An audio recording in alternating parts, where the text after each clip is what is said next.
This is the VOA Special English Education Report. Did you make a New Year's resolution? Some of you shared your goals at the VOA Learning English page on Facebook.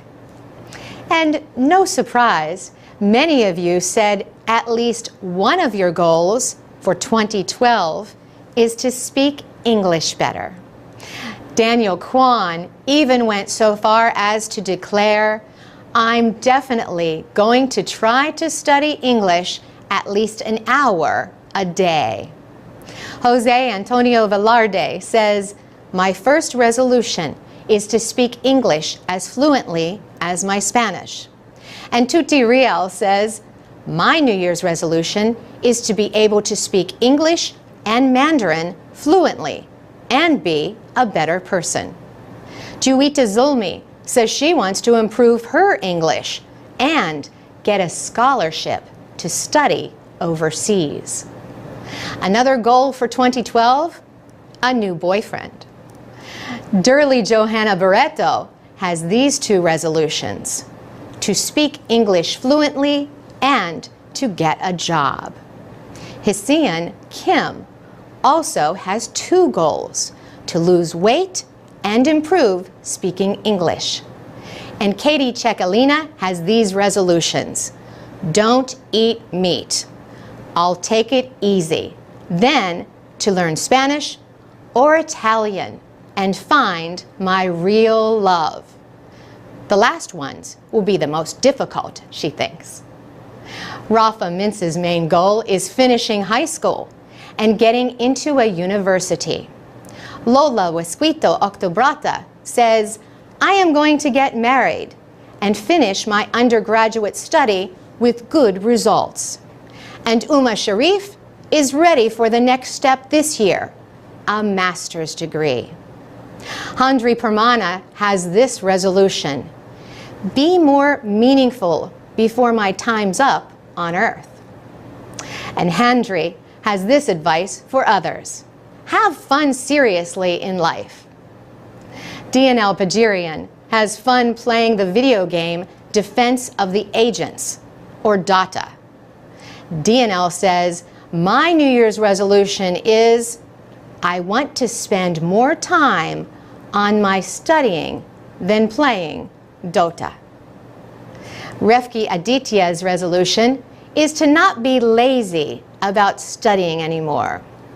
And Noor Chinifa says, "I want to be the best in my national examinations, to be a braver girl, and to take a scholarship abroad." Shara Radinka offered this comment: "My resolutions are to pass vocational school, get a scholarship, and visit Singapore and Malaysia." And Sita Adyuda is thinking of Australia in 2012. "I wish I could have a career abroad in my dreamland of Oz. And let's see, as I'm an optimist, I'm going to make it real this year. Ha ha ha." For VOA Special English, I'm Carolyn Presutti. Go to voaspecialenglish.com to read, listen, and learn English with our programs and activities. You can also find live lessons at the VOA Learning English page on Facebook. I'm Alex Villarreal with the VOA Special English Education Report. Most American schools have boys and girls in the same classroom, but a public high school in the small rural town of Boonesboro, Maryland, offers a special program. Top students in the 9th and 10th grades can attend single-sex classes for math, science, English, and social studies. The aim is to help teenagers keep their mind on their work by keeping males and females apart. Rebecca Brown chooses the students for what Boonesboro High School calls the Academy. She says, "What we really want to do is take that top group of kids and take them to the very highest level they can achieve here so that they're prepared for college. Placement in the academy is voluntary. Students are invited after middle school. They need good grades, high test scores, and strong teacher recommendations. They also need to be involved in activities. Almost 350 students have taken part in the academy. It began as an experiment in 2004. Michael Baer has been at Boonesboro High for 20 years and directs the academy. His 9th grade English class for boys centers on books that he believes boys find interesting. One of those books, for example, is The Call of the Wild by Jack London. This classic story tells of a dog stolen from his home and sold to work as a sled dog during Canada's Klondike Gold Rush. On this day, the students are working in small groups. 2 students explain why they are drawing pictures that relate to the story. Drawing helps them visualize the setting of the story and gets them to think more about the important events of the story. Morgan Van Fleet is a senior at Boonesboro High. She likes being in the academy. She says boys and girls act differently when they are together in a classroom. She says it is easier to focus on the lesson and the homework in a single-sex class. There is one activity that girls and boys in the academy do together. At the end of the day, many of them stay and help tutor students who are having trouble in school. For VOA Special English, I'm Alex Villarreal. Tell us what you think about single-sex classes. You can comment on our website, voaspecialenglish.com. You can also find transcripts and MP3s of our programs. And you can find us on Facebook and Twitter at VOA Learning English. This is the VOA Special English Education Report. Outdoors in the open air seems like a natural place to study natural science. It also makes sense in a place like Southern California, where people like to be outside a lot. Now, the Natural History Museum of Los Angeles County is working to bring the indoors to the outdoors for its visitors. The museum has redesigned an outdoor space into a living exhibit. This is a big change for the 1.5 hectare area. It used to include a parking lot. Now, instead of cars, it welcomes birds, butterflies, and other living things. Scientists who work at the museum come outside to describe plants and insects in the natural setting of this outdoor laboratory. Greg Pauly specializes in studying turtles, like the western pond turtle. He tells the students how development has changed its natural habitat. He says these turtles are happiest around small bodies of water that grow and shrink with the seasons. He tells the students that 150 years ago, before there were very many people in the area, all the streams were just seasonal streams. And the western pond turtle loved that habitat, he says, and with people, we have changed the habitat. Today, he says, there is a lot more permanent water, like a pond at the Natural History Museum itself. And He says the changing habitat is one reason why western pond turtles are shrinking in number. In addition to science lessons, the open-air exhibit can provide contact with nature in a way that some city children rarely get. Landscape architect Mia Lehrer says children can get real-life answers to questions they may be wondering about. For instance, she says some children do not know that ketchup comes from tomatoes, and they can see what strawberry plants look like to know that strawberries do not just come from a container in the store. Only parts of the new outdoor campus are open now, but Karen Wise says more changes are coming. Ms. Wise is the museum's vice president for education and exhibits. She says, now we are opening up the whole museum, making it an indoor-outdoor experience so that our visitors can be a part of the experience. The work is expected to be completed by June of 2013. Next year is the museum's 100th anniversary.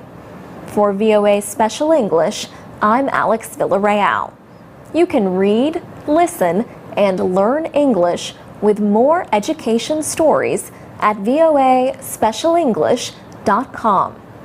You can also find a video about the new outdoor exhibit at the Natural History Museum of Los Angeles County.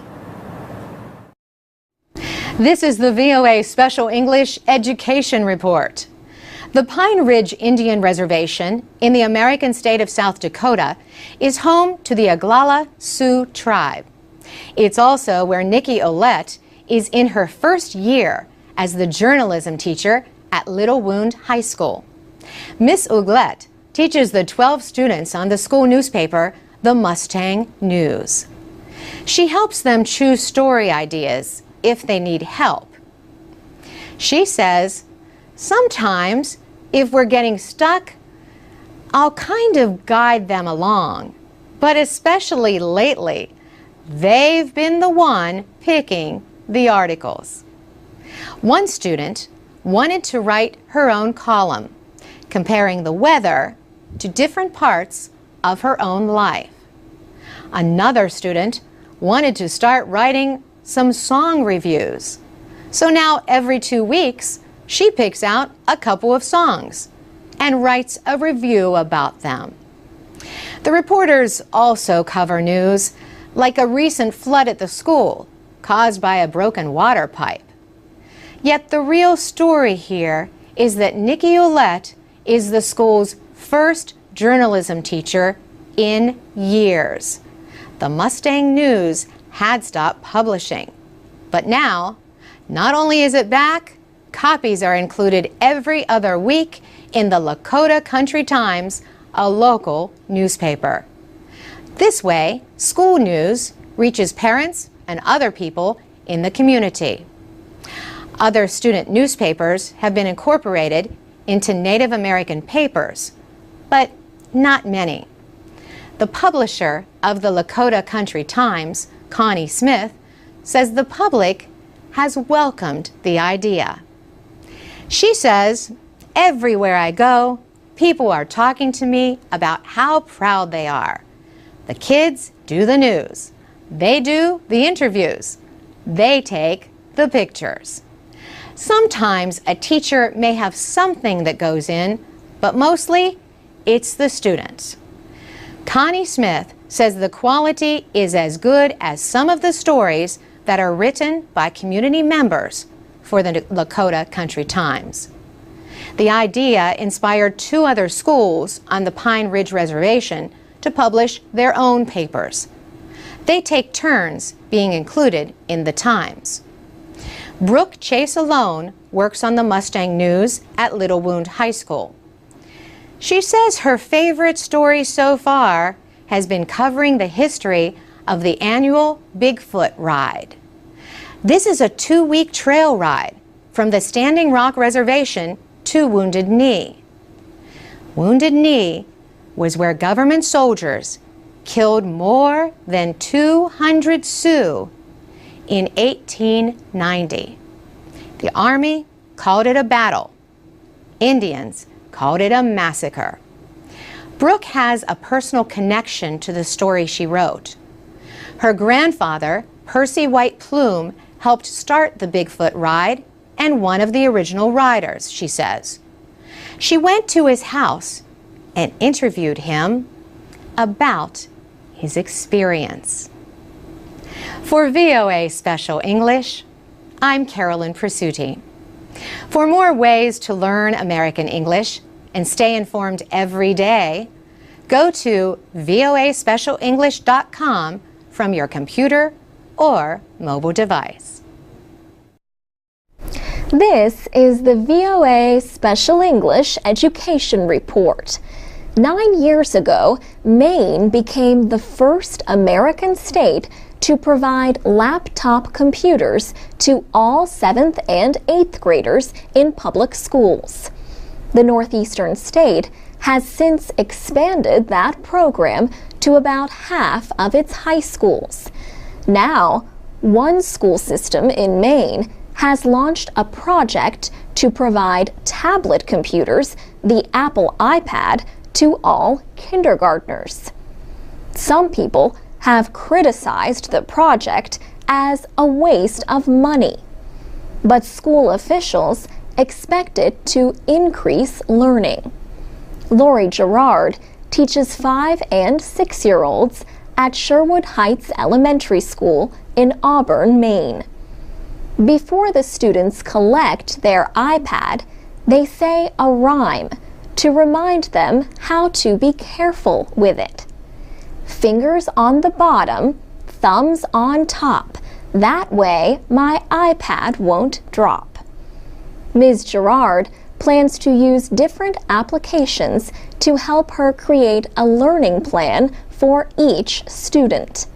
The iPads have been in her classroom since the school year began in September. The principal of the school, Laura Shaw, says the iPads quickly let children know if they answer questions correctly. When you have 18 kids in the classroom and you see 10 kids hands raised up, the teacher does her best to get around. But sometimes, with the iPads and certain apps, the kids get immediate feedback. Almost 300 kindergartners in Auburn are using iPads this year. Project coordinator Mike Muir says he believes the computers can help students improve in reading and math. Less than 2/3 of the 3rd graders in the school system are at what are known as benchmark levels. Mr. Muir says, one of our literacy interventionists was working with several of her students and having a hard time with helping them be successful. She finally pulled out her own personal iPad and had them work on some apps for letter recognition and letter formation, and they met the benchmark very quickly. School districts in other states, including South Carolina, Tennessee, and Illinois, are also using iPads. The project in Maine costs $200,000. Most of that money is from the state and the federal government. Not everyone supports the project. Elliot Soloway is a computer science professor at the University of Michigan. It's ridiculous, he says, and not because of the iPads, but because of the amount of money. Is the iPad an effective learning tool? Educators in Maine plan to give a report at the end of the school year. For VOA Special English, I'm Alex Villarreal. This is the VOA Special English Education Report. About 1/5 of Americans aged 6 to 19 are considered overweight.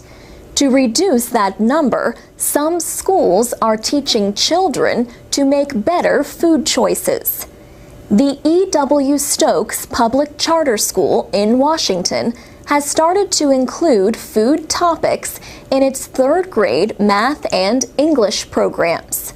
The school formed a partnership with Seedling Projects, an environmental group in San Francisco, California. Peter Nally is a curriculum director for a program called Farm to Desk. He says they are doing this in part to address the issue of childhood obesity. He says one of the main components of our program is our belief that if kids are exposed to positive and healthy messaging about food throughout the instructional day, that has the most potential to impact long-term change. Teacher Hannah Chen recently used food examples to teach 8 and 9-year-olds in a math class how to make combinations. For example, they figured out the different combinations that could be made with a pizza and 2 toppings. School chef Makisha Day says the school buys most of its food from local farms.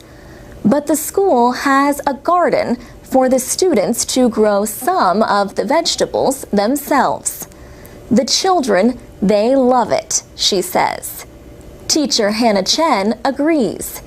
She says, "We have a salad bar at the school, and now the kids love the salad bar. They love the fruits and vegetables. So I think it is making a big difference in their lives." She says the third graders have also learned to read the sugar and fat content listed on food packages. She says the E.W. Stokes Public Charter School in Washington plans to expand the Farm to Desk program to other grades next year. Charter schools get public money but do not have to follow the same rules as traditional public schools. Many charter schools have specialized areas of study, like Environmental Charter High School near Los Angeles. Students learn the importance of protecting the environment. Rigo Estrada says he used to be the kind of person who threw trash on the street. But now he has done things like clean up beaches and teach elementary school students about the importance of water conservation.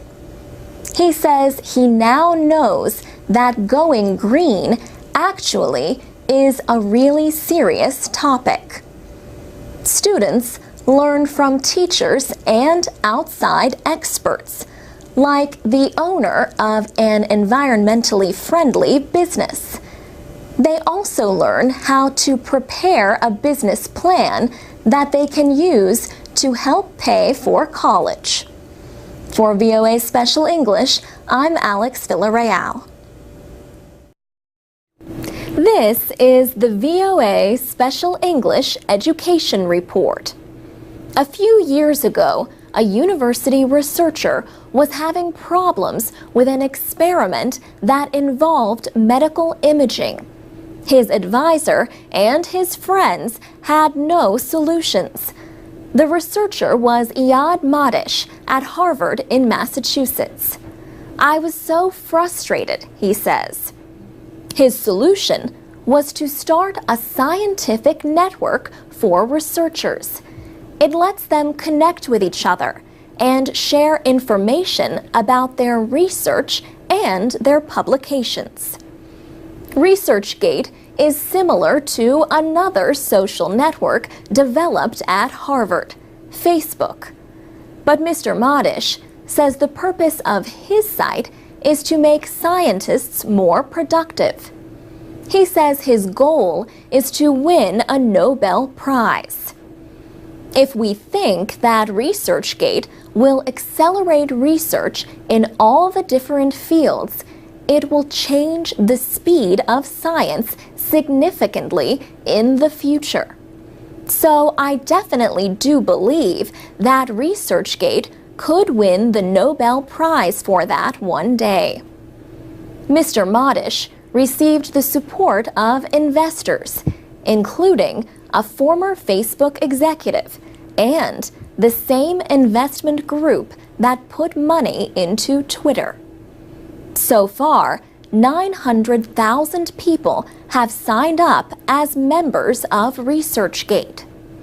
One of those users is Caroline Moore Cokeless at Boston University. Her profile page shows her picture and her specialty, neuroscience. It also lists her doctoral advisor and the work she has published. She can follow other researchers and click on to group pages that discuss different subjects. She also uses Facebook, but says people almost never discuss science there. She says on ResearchGate, she can ask questions and learn about what other researchers are working on before they publish their results. She can also learn about recently published science. She says, the scientific literature is so huge at this point that it's really impossible to get through everything in your topic area. People really rely on hearing it from other people. But not every user is pleased with ResearchGate. Kim Bertrand at the Harvard School of Public Health is an epidemiologist, someone who studies the spread and control of diseases. Ms. Bertrand says she finds more value in her own offline network of researchers and advisors than in this online network. She says, sometimes I get these emails that are like, "Dear Sirs, I'm writing a dissertation on public health. Any suggestions? Please advise." I don't need that. For VOA Special English, I'm Alex Villarreal. To read and listen to more stories, go to voaspecialenglish.com. This is the VOA Special English Education Report. The Obama administration says American schools should produce students who are college and career ready. What is the best way to do that? The National Center on Education and the Economy has some ideas. The center will be working with 8 states on a project to test board examination systems. Students who volunteer will take board examination classes similar to those found in other parts of the world. Once they pass the exams, they can leave high school as early as the end of the second year. Mark Tucker is president of this nonprofit organization.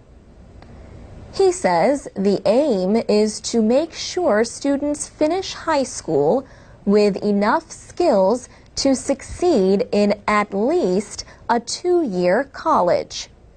He says, in the United States, one is expected to go to high school for 4 years, and you get a diploma just for showing up or attending.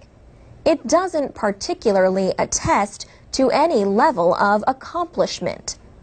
What we're trying to do here is to change the system in the United States from one that is based on the time that is spent in the seat to one that is based on your actual accomplishments.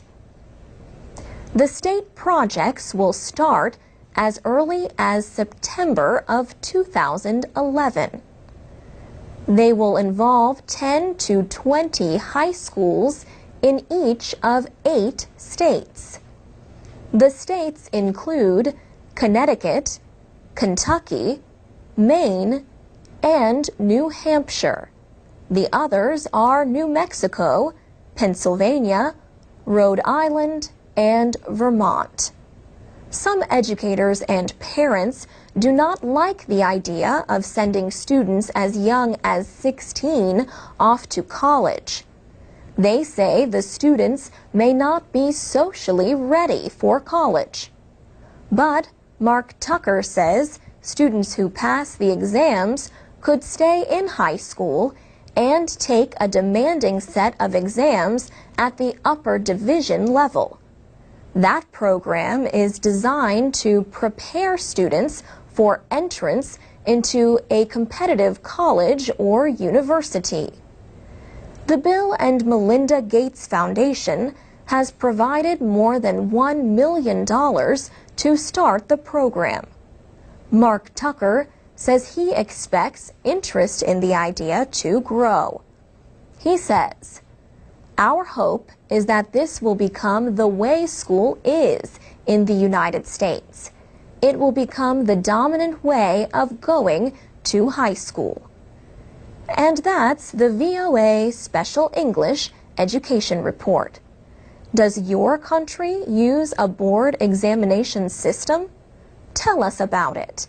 You can post your comments at our newly redesigned website, voaspecialenglish.com. This is the VOA Special English Education Report.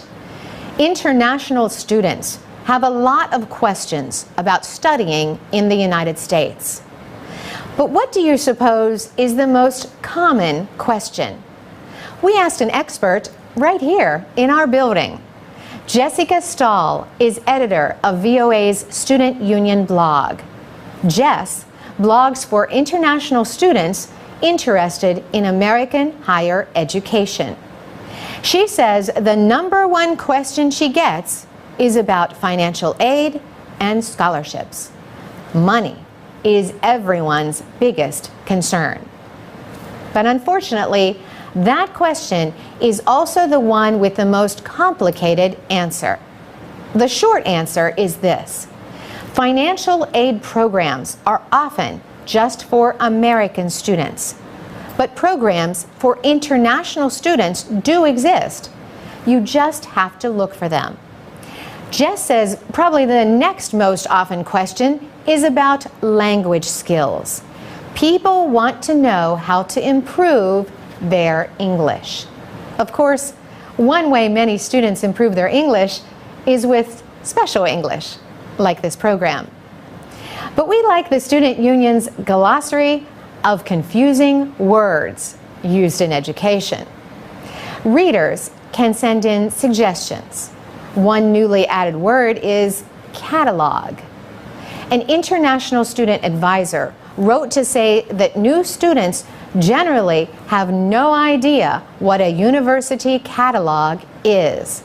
So the glossary now includes this definition: a university catalog or college catalog is an official publication that contains all of the information a current or prospective student might need about academics and student services at a university. Jess has a group of foreign student bloggers at American schools. Even they were unsure what a catalog is. The students share their experiences studying in the United States. For example, how they feel when they face cultural stereotypes. Simba from Zimbabwe recently wrote about going to lunch with a group of American students.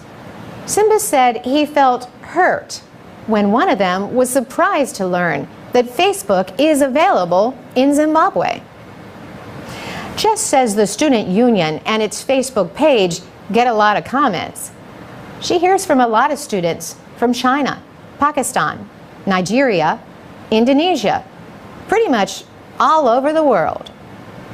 Jess gave us a list of websites where you can research colleges and universities, financial aid, and more. You can find that list at voaspecialenglish.com. She says the only must-know site for all international students is Education USA from the State Department. The address is educationusa.info. And if you only know one other site, it should be Study in the States from the Department of Homeland Security. That address is studyinthestates.dhs.gov. For VOA Special English, I'm Carolyn Persutti. This is the VOA Special English Education Report. Parents are a child's first teachers, but some parents never learned from good examples. In New York City, a nonprofit agency called Covenant House tries to help homeless young mothers become good parents. The 12 or so teenagers who live at the shelter attend parenting classes 4 days a week. The class is called Mommy and Me. Teacher Dolores Clemens is a mother of 5 and a grandmother. She teaches basic skills, like how to give a baby a bath and how to dress a baby depending on the season. She remembers one student who learned from her mother not to pick up a crying baby. The mother said that would only make the child needy and overly demanding. Dolores Clemens told the student, "That's not true. You have to hold your baby. He is crying for a reason. If you never pick him up, he is going to keep crying. Pick your baby up. Cuddle your baby. Hug him." Dolores Clemens says her students also learn how to be good mothers by letting themselves be mothered. She said, "I'm doing something for them that never has been done for them before." Around 350 teenage mothers graduate from Covenant House's Mommy and Me class every year. Natasha is in class one day with her baby son. She lived on the streets. She is glad not only for the warmth and shelter of Covenant House, she is also glad for the help they offer in seeking a more secure life. She said, "They help you do your resume, your cover letter, and everything you need for a job interview. And they help you find a job." Some teenage mothers wish they could be children themselves again. 18-year-old Placida knows that feeling. She says being a mother is hard.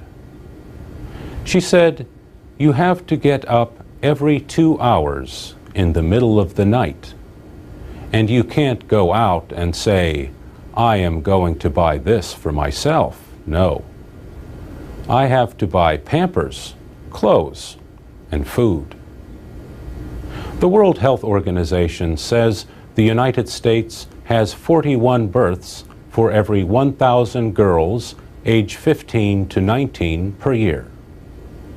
That is higher than other developed countries, as well as some developing ones.